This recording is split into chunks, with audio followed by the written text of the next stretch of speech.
Okay guys, you want to learn how to defend when knee on belly goes wrong. He pushes you up, you stay in control, maybe open up, go back, score points, get top positions. Check out this knee on belly system on YouTube. Buise.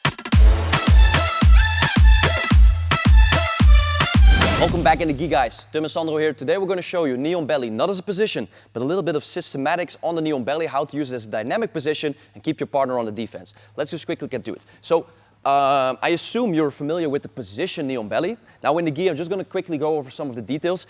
I want to control my partner's lapel. We're just going to give a little bit of space here today, guys, for the audio, but I want you to be really tight. So here in side control, I'm opening up, controlling his lapel here. This is a good setup for some chokes as well. Today we're not really going to cover that.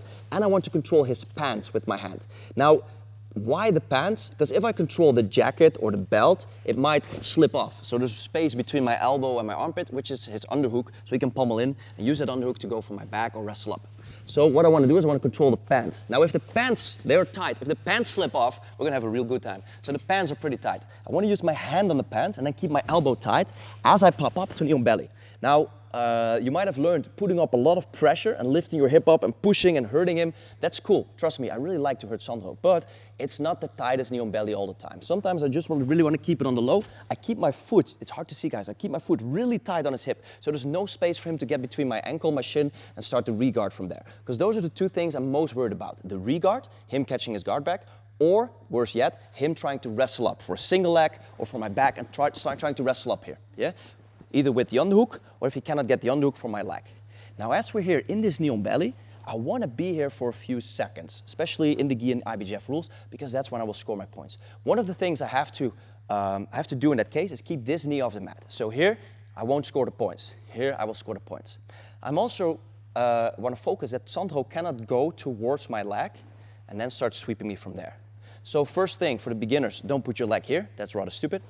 Keep it away, and then this hand is not only to pull him in on the hand, but look at my left forearm and elbow. As he tries to reach for my leg, he can reach it with his hand, no problem, but he cannot go there with his head and body. So if he tries to curl the leg towards him, it's very hard because my forearm is flexing here to keep his head. It's like a cross face to keep it away. So these are some of the basics here. Now, I told you we're going to get into a system. We'll get there, just hang on.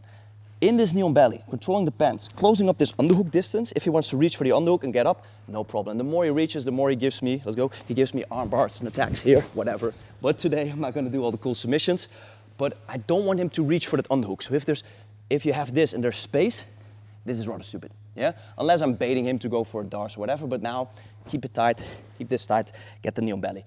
You can put a lot of pressure on your knee here to hurt him, but once again, it's not only about pressure, it's more of control here. Now the things that will happen is he tries to push this arm off. If he uses his hand, so Sandro's doing a good job, but if he uses his hand, I usually let them do it and just slide in there for a Dars or Bravo choke, here. But he uses his elbow, he ABs out. One of the basics I want the beginners to know is as he goes, I will just sit my hip down and walk him back, you see my knee here, to catch his hip and stay on top. I didn't get the points maybe, yeah, and I'm back on side control, but at least he doesn't wrestle up to my back, so this is good.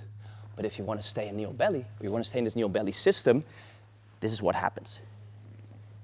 As he moves me to the side, I'm going to drop my base, bring my head in front of him and my elbow to the mat. Now that's hard to see from your angle, so we're going to switch it up. I'm going to bring my elbow all the way to the mat, to this hip. So if he then, let's go big backwards. If he then tries to re-guard with this bottom leg, I'm controlling that hip flexor. So I hope you will see it from this angle. My head is keeping his body here, and my hand is keeping his head away. So I'm in this knee on belly, controlling.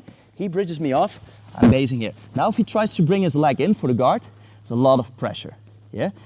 As I'm here, I'm tripoding. If I'm too far away, I will fall flat down. And if I'm too high up, he might sweep me over. So I want you to find this good base. Now usually, there's no wrestle up. Try to wrestle up here. My head is really preventing that. I'm on his ribs, there's a lot of pressure. But if he tries to re-guard with his leg, I cannot get back to knee on belly because I will get stuck in his guard. So I'm gonna circle out. I want you to imagine you're like 9 o'clock. I want you to circle towards 11 and then insert your knee again. So let's call this, I like to call this when I drill this with guys, call this knee on belly A, B, and then circle to 11 as he tries to re-guard and then insert back from here. So you see me switching sides, back to A. Now if he has a really strong hip flexor or tight guard, we're gonna open him up. And this is gonna be gnarly. I'm so sorry, Sandro.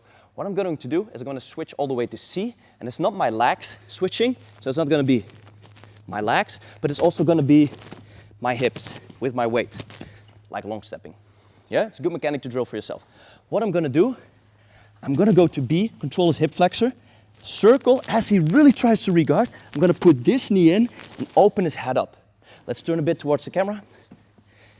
So from this position, I'm circling, opening up here. I'm not scoring points, but as I open him up and he tries to regard, I then circle back to my A, start scoring points again, or immediately drop into mount.